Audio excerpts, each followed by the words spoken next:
Welcome, ladies and gentlemen, to another podcast of Life Vitamins. We're streaming live tonight.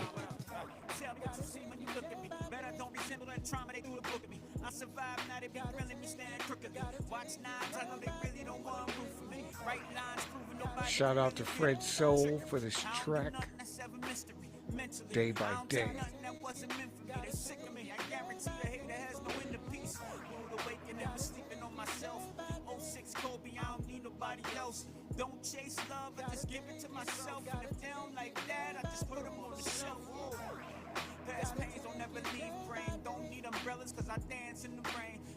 Let somebody know that Life Vitamins podcast is on. Please like and share the podcast. If you like the information that we're giving you, if you like the podcast content, just take a minute to click the like button and the share button. It helps us get subscribers, it helps us get viewers, it helps us to get our message out to a broader audience worldwide. So if you enjoy this program, if you have enjoyed the program, click the like and share button. Yes, sir. Life Vitamins. So we always have, I always have good things I want to talk to you about. And I have good things I want to talk to you about tonight as well. And we won't be deterred by the subject matter. You know, what we have to do is we got to push through and make sure that we understand our history. So tonight we're talking just for a few minutes some components from African American history.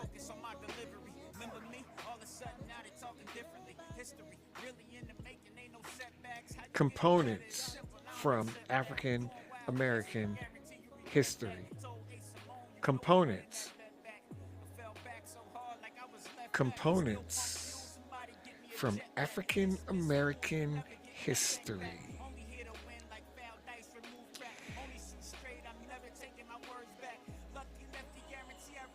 Thank you, Fred. So we're getting through there. It's definitely time for people to wake up and feel the pain and understand what is going on in the world.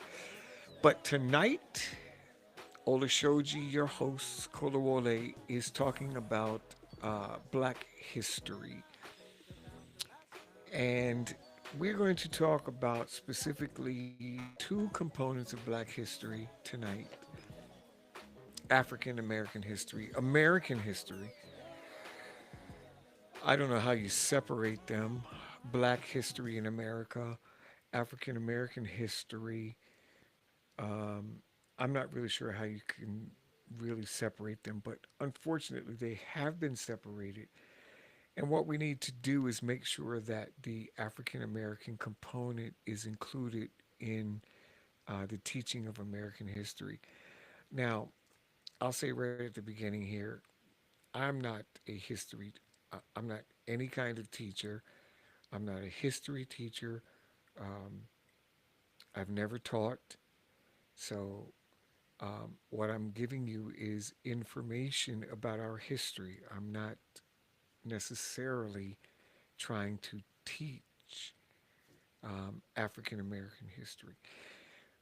But there are things that in our history which we cannot allow to be whitewashed over, and we can't allow ourselves to deny the history that's there.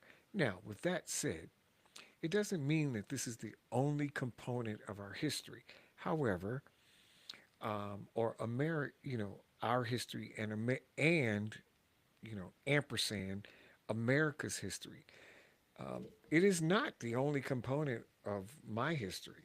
I have a long, proud African heritage that goes back thousands of years into Western Africa, and we'll be sharing some, information about that as well.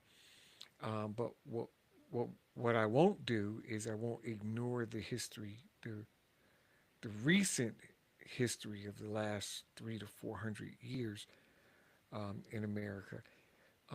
There are just components of it that are so important to our young people to understand and to embrace, even if there's a negative, connotation about it. So while our African American history is not all about slavery, it's not all about being enslaved, it's not all about that aspect. It is a component of the African American experience um, here on these shores.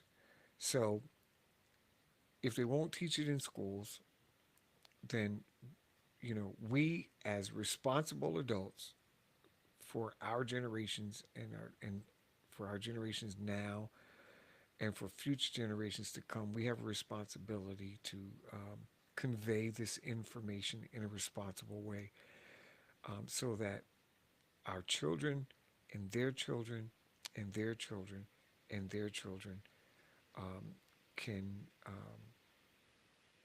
remember. I forgot exactly what I was going to say. I had a really good ending for that sentence, but I forgot. But nevertheless, so I want to say right up front, before I go into the few minutes that I have with you tonight. Thank you for joining me. I appreciate it. Some of the images that I'm going to show on the screen tonight are pretty graphic, and I would urge you to make sure that age appropriate persons are viewing the information. If it's not something that you want your children to see, or that you think somehow may um, be inappropriate for your children, then you probably want to make sure that you watch this particular podcast for the few minutes that I have when you're by yourself. Because I'm going to be showing some images that may be disturbing. So there's the disclaimer. But nevertheless, I'm so glad you guys joined me today. Thank you for joining the podcast. So let's get down to business. We're going to talk about a couple things tonight, just a few. All right. The first thing we're going to talk about, and I'm going to condense it because I'm going to read some information so I don't just blabber along. I want you guys to follow along with what I'm talking about. There's a real important reason um, with there's an important foundation to what we see going on in America today.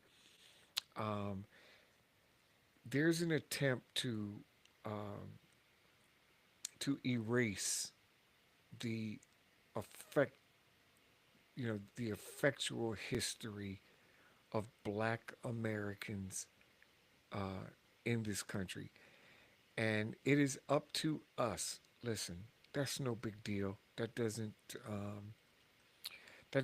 really.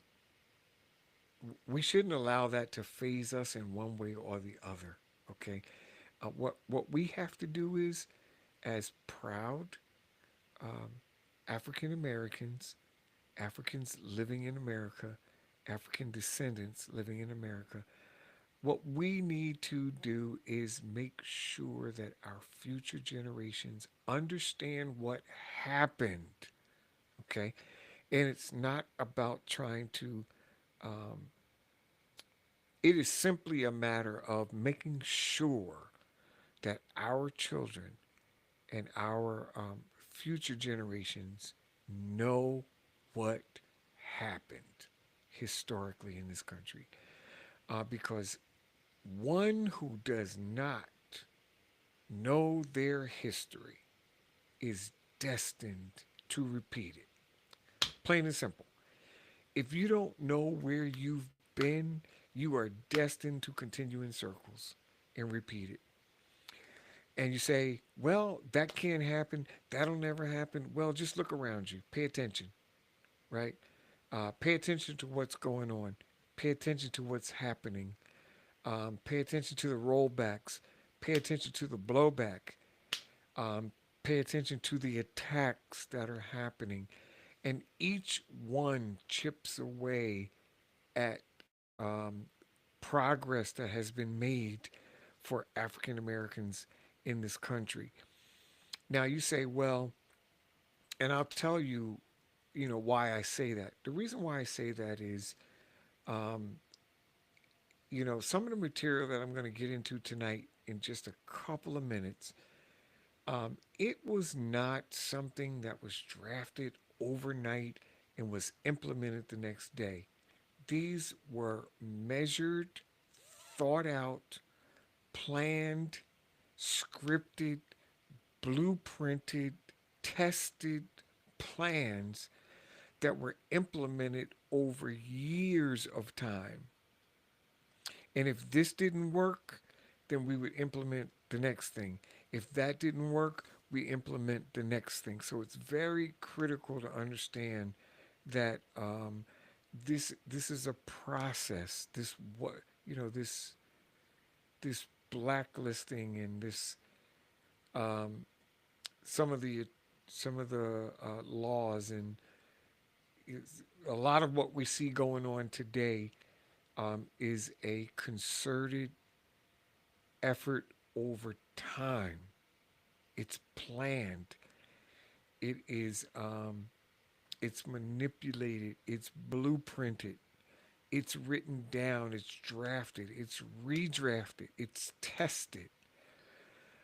So what you see rolling out now in our times is not something that was just dreamed up yesterday. This has been planned for a long, long time. So therefore, we need to understand the intricacy. We need to understand the depths.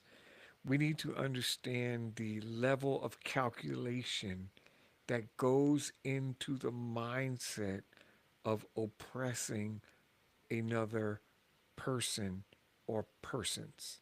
Okay? It takes planning. It doesn't just, um, oh, well, it happened. It doesn't just coincidentally appear out of the ocean and suddenly we have slavery. That's not how it happened. It was planned, it was calculated, um, it was provided for, it was provisioned. So, with all of that in mind, we need to understand a couple of things. So, in my effort to extend our celebration of Black history, I'm going to share a couple things with you tonight. So, the first thing I'm going to talk about is anti-literacy laws in the United States. The history, some history of anti-literacy laws in the United States, where these were laws that were drafted and crafted so that you, as a African living in America, could not learn to read or write. Okay? Anti literacy laws.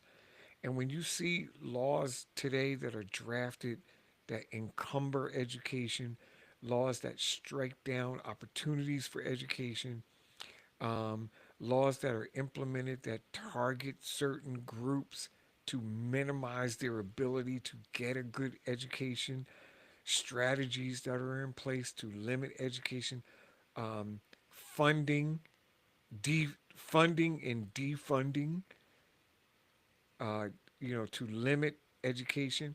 It's all rooted in the same old song of the anti-literacy laws that were enacted in the United States back in the 17 and 1800s. Okay, so these laws have since been outlawed. They've been ruled out. You can't do this anymore. But the United States has a history, and this is just a historical fact. The United States has a history that when one thing doesn't work to oppress, we implement something else. And that's just the plain old history. Now, folks that don't want to know history, they I don't get it. there was the Revolutionary War, there was the Vietnam War, there's World War I, there's World War II, where there are graphic images of the death and destruction that occurred. Um, the reason why we cannot allow the escape of African American history is because there is an undercurrent of racial hatred in this country. It's not a broad brush, it's not blanketing everybody, but it is alive and well. So we don't focus on that. And I certainly don't focus on that on life vitamins. However, it is important that our young people and older people, folks that don't want to go out and vote, understand um, where we've come from so that we can appreciate where we are. The sweeping part of this is that you don't, it is true, you don't have to stay where you are. However, if you refuse to look at where you've been, then chances are you're not going to get very far. You're just going to keep repeating mistakes of the past. So, what I'm going to point out to you tonight is anti literacy laws in the United States. Anti literacy laws in many states before and during the American Civil War affected slaves. And in some cases, all people of color, Native Americans, Chinese, of course, black, um, Indians, from India, etc. Some laws arose from concerns that, listen to this, that literate slaves who could read and write, could forge the documents required to escape to a free state. So there was a fear that if you learned how to read or write, not that you couldn't read the signs, not that you couldn't read the prices, not that you couldn't read information, but that you would be able to forge a free document. So you see, the oppression of literacy laws was to keep you enslaved. It wasn't to um, to oppress your knowledge necessarily. It was so that you were not able to be free. Some folks in the world today have no concern about how much education you have, how knowledgeable you are, what you know, and where you learned it. They get nervous when you're able to throw off the oppression. So, this is part of what was happening with these anti-literacy laws. They had them. You couldn't, you, they were afraid that slaves that learned how to read and write were able to escape to a free state. According to Mr. William Banks, many slaves who learned to write did indeed achieve freedom by this method. So slaves would learn to read and write so that they could manufacture your documents so that they could become free. So there you have it.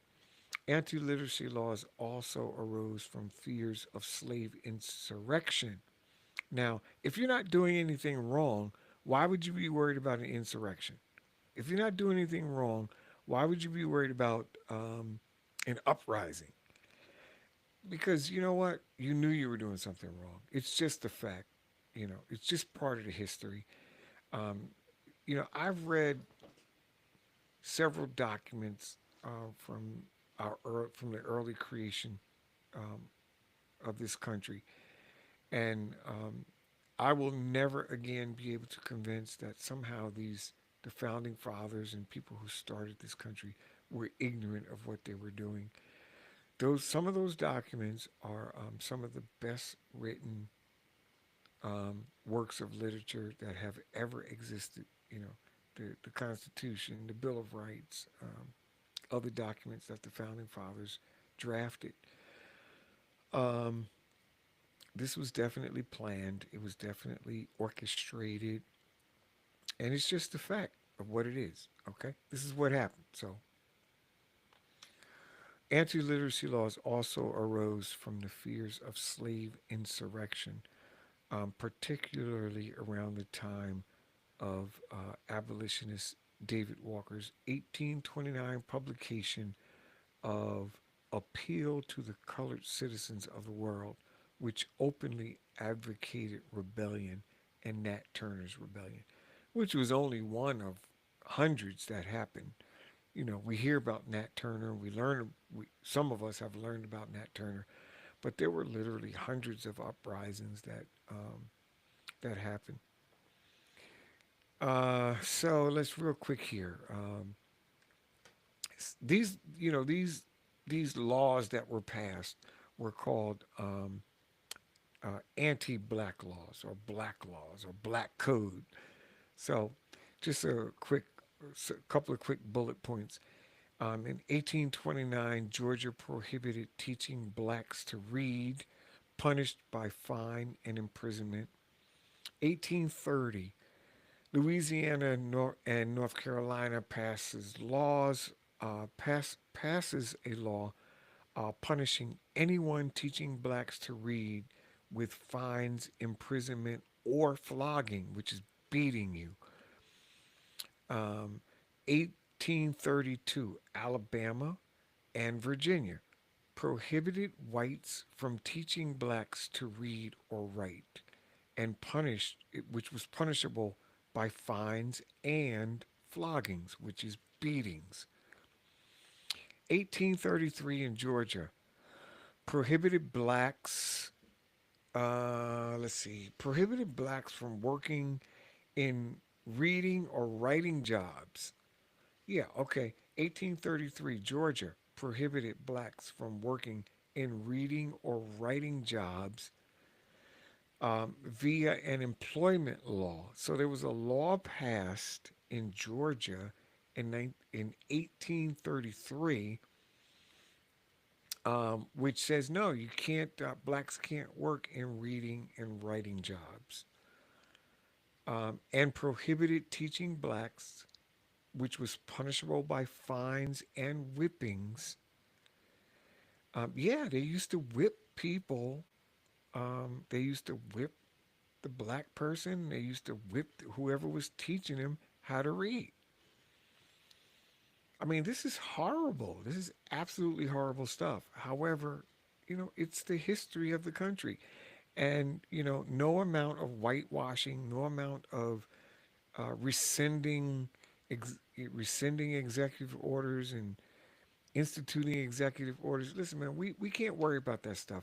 I can't change the weather, right? I can't change the weather. I can't control the weather. All I can do is just prepare for the storm. My goal is to help people make life better here on Life Vitamins. And I think that you'll be better off if you just understand what the history is.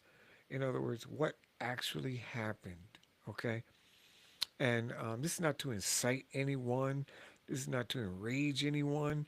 This is my best attempt at sharing the history of Black America during Black History Month. I'll do more, but tonight we're focusing on um, anti literacy laws. So, 1847 in Missouri, it prohibited, I'm sorry, prohibited assembling or teaching slaves to read or write. That's 1847 in Missouri. So, do you see, can you start to begin to understand how there is this apprehension against black excellence? Let's face it, folks, there's a history of it in this country. And in order for all of us to move forward, have a better nation, is for all of us to remember what happened. All right. And then we never have to worry about it being repeated because we all remember. It's like being on the same, it's like being on the same football team when you lose a big game. There's, there's different players playing different positions. Everybody has a role to play. And when somebody fails their role, or several people fail their role on the team, and then there's a big loss, what do? You go back into the locker room. You go back to the drawing board. You go back to the whiteboard, and the coach begins to draw out all the things that happened that caused the big loss. Okay, so that the next time you hit the field, you won't repeat the same mistakes that led to the first big loss. That's the point. I know you get it. 19th century Virginia law specified every assemblage of Negroes for the purpose of instruction in reading or writing, or in the nighttime for any purpose, shall be unlawful assembly. Any justice may issue his warrants to any office or other person requiring him to enter any place where such assemblage may be, and seize any Negro therein, and he or any other justice may order such Negro to be punished with stripes. And there's the beating again. So you couldn't assemble for teaching, you couldn't assemble for reading, you could not assemble for writing, and if you did, you were subject to horrific beatings. All right. So what's packed in that? It's so much packed in that. It's African Americans at that time being afraid to learn to read and write. It's the pressure of parents trying to protect their children who wanted to read and write. It's the oppression of the slave owner and the society at large to oppress another person um, into free labor so that they could enrich themselves. And then there's the historical legacy of the mark and the damage that it has done to our society by creating these divides that we see today, which still exist. And unless we continue to see, we ultimately right is going to win. Ultimately, right is going to prevail. Um, and I do believe that Dr. King meant what he said. When he said he's been to the mountaintop and he's seen the promised land. He didn't say when that was or when that's going to be. I sincerely believe he saw it. But if we're ever going to get there, um, we all need to take into account an honest accounting of what happened in this country, just so that it never, ever, ever, not only never happens again, but could never potentially, happen again. That's what this is all about. So,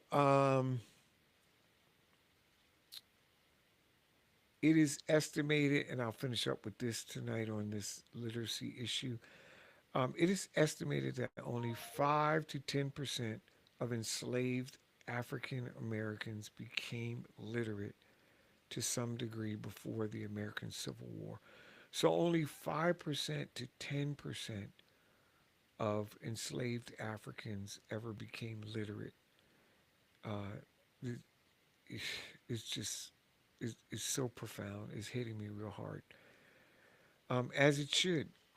The history is what it is, but you should use it to propel yourself to a higher standard. You should use it to propel yourself to higher education. You should use it to propel yourself to ultimate, to a higher level of perfection, a higher level of excellence, a higher level of achievement, a higher level of community, a higher level of involvement, a higher level of faith. If there's so much there that you can use as as bad as that transcript is, the transcript of our trial, of our historical trial, it is what it is, but you can use it as I do to propel myself forward to more positive things. Which is really one of the reasons why we do this podcast, Life Vitamins, so that we can give people information, give people ideas, and a mindset to do better and to move forward and to make life better. There's one more thing that I'm going to end with tonight. I told you I would be showing some pictures that are, pretty graphic. So if you have small children, you probably don't want them exposed to this. And or if you don't want them exposed to some of these pictures, then you want to make sure that you're watching this at an appropriate time. So what I'm going to do is bring up this page so you can see just a few of these pictures. And we're going to, I'm not going to jump all over the place and try to cover everything tonight. That's impossible. What we're going to focus on tonight is this phenomenon called the whipping post. And basically, these were these concrete, mostly concrete posts that were situated in the center of town or in some centrally located part of town where slaves could be bought to be whipped in public. So you saw all the language in the black codes about whipping. This proves that it happened. This means that they were serious about it, and this is the psychological part of the enforcement that happened. So you can imagine that if you were caught reading, or if you were caught writing, or if you were caught teaching a Negro how to read, or teaching a Negro how to write, this is basically what you could look forward to. Again, uh, full disclosure, disclaimer here: some of these pictures are graphic, and you want to make sure you're looking at this at an appropriate time. So the first one we're going to take a look at is I only have a few, but we're going to take a look at this one first. I'll try to enlarge where I can. This is the one. This one is obviously from Delaware, where it was apparently they had multiple whipping posts. And this is how it would work. The people would gather around, and the person would be brought to the post. So you could see there's no way they could slide their hand over. There's no way they could slide their hand under. They basically were just strapped to the post, and they were whipped at will. And this is kind of what happened if you were uh, found guilty of teaching an African or a slave how to read or write. Here's another one. As I said, tonight we're just focusing on these whipping posts that existed in American culture. Here's another one here. So they were made out of this cement or concrete, and then the person's hands were tied around here, and whoever was whipping them would whip them from here or here. And potentially even this area here where you could whip them around the face and the front part of the body. Or I guess you could even turn them around and it would just be more brutal.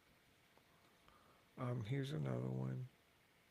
That looks like maybe might be the same one. Here's one. This one is interesting.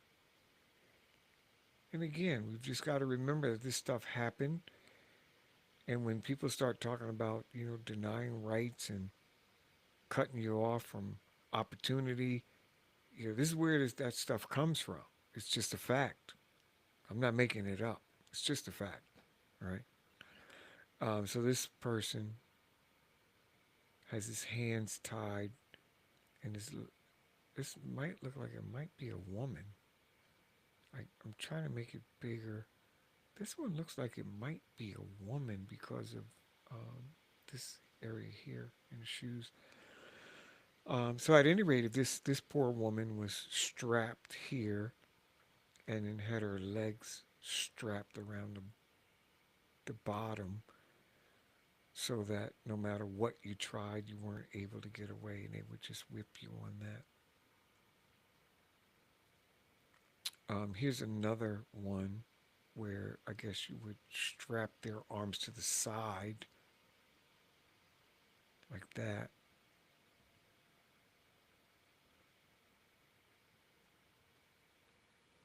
and it looks like this one is on a piece of private property here, where you would strap the person to the post, and then it's gated in.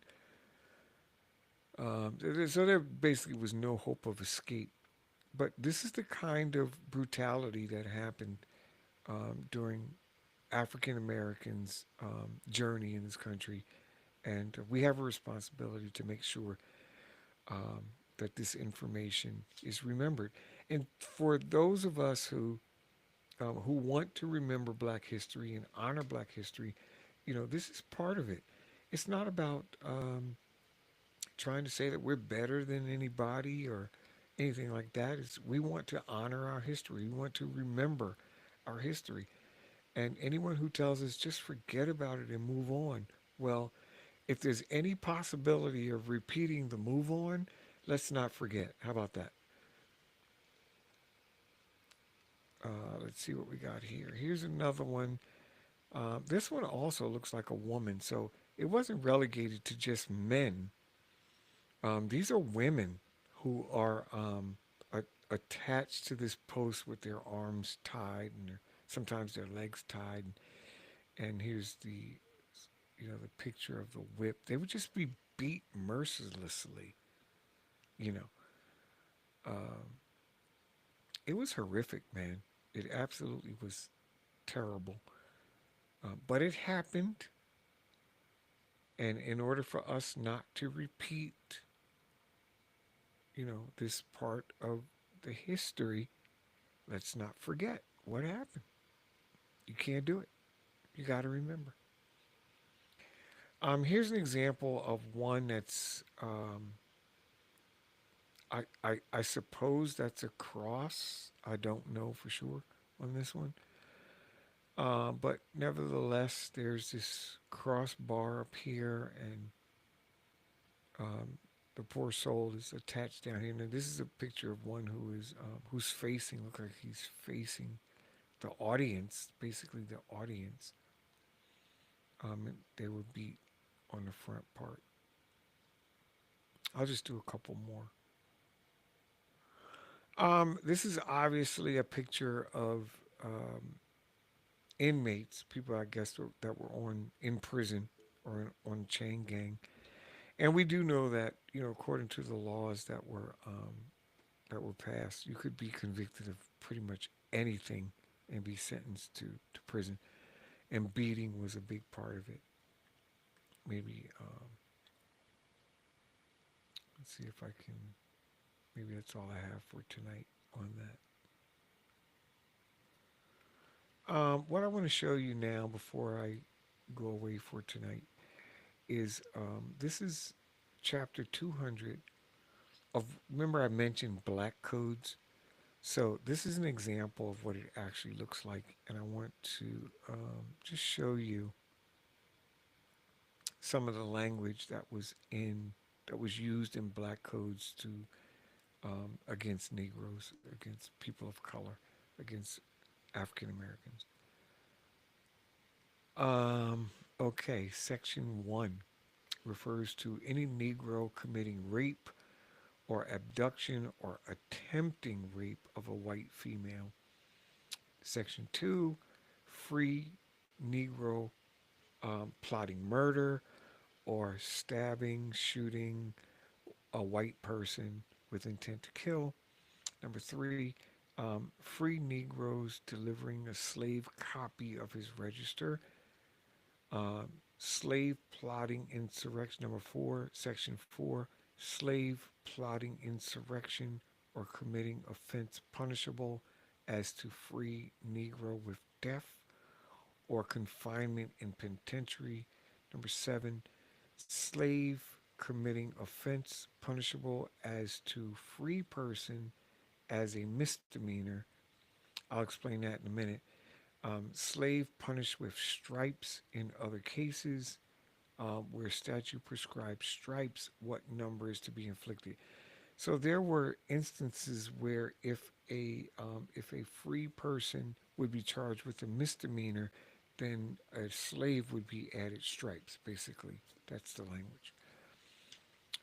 Let me just read a couple of these codes so that you understand what's in here. If a free Negro commit any offense mentioned in the 15th or 16th section of a chapter 191, or attempt by force or fraud to have carnal knowledge of a white female, that's um, any Negro at that time, as they were called, that would attempt to um, sexually engage with a white female, he shall be punished at the discretion of the jury, either with death or by confinement in the penitentiary, not less than 5 nor more than 20 years. So you could get 5 to 20 years or death if you commingled, cohabitated with a white female. If a free Negro plot or conspire the murder of a white person, or maliciously shoot, stab, cut, wound, or by any means cause bodily injury to a white person with intent to kill, he shall be punished at the discretion of the jury, either with death or by confinement in the penitentiary, not less than 3 nor more than 10 years. So you got to understand the context of this. So take a slave man and a slave woman who were married. You would be expected to stand there while your wife or while your husband or while your child was strapped to this post, and you were not to intervene in any way whatsoever. I showed you the picture of the post. I showed some pictures of people that were um, facing the post and some people that had their back to the post. So either way, your back could be whipped, or basically you could be whipped all about the front of your body.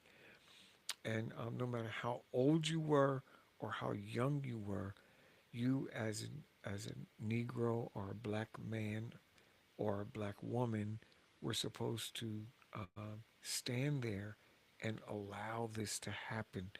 If you intervened, think of the rage, think of the inflamed passion, think of the emotions that are going on in a mother who's watching her child literally have the skin peeled off of their body. Um, a lot of times for something being accused that they didn't even do. You can imagine the will and the desire to intervene. However, if you did, you could be easily sentenced to death or many years in prison. Usually, if you went to prison at that time for 10 years, you probably were never getting out anyway. Um, so it just was a horrific, horrible time. But it happened. This is the history. Let's face it. Um, and if they don't allow us to teach it in school, then I'm going to use the platform to make sure that we understand um, at least some of what happened in history. If a free Negro, I think I'll end with this one. If a free Negro, on any pretext, deliver to a slave a copy of the register of his freedom papers, he shall be confined in the penitentiary not less than 1 nor more than 5 years. So if you delivered the um, the freedom papers to any slave, you would get 1 to 5 years for that. So, again, tonight's podcast was all about just this little snippet of of history in this country. It happened. There's no going back to make it not happen. There's my get out music. You know who it is. Fred Soul Daltron. Yeah, here's my get out music. So, yeah, it happened, folks. It's a part of our history. Let's not be afraid to talk about it. Let's not be apprehensive to teach it to our children. Because if you think about it, at the end of the day, we're not going to be here forever. And if we don't teach it to our children, obviously the schools are not going to do it.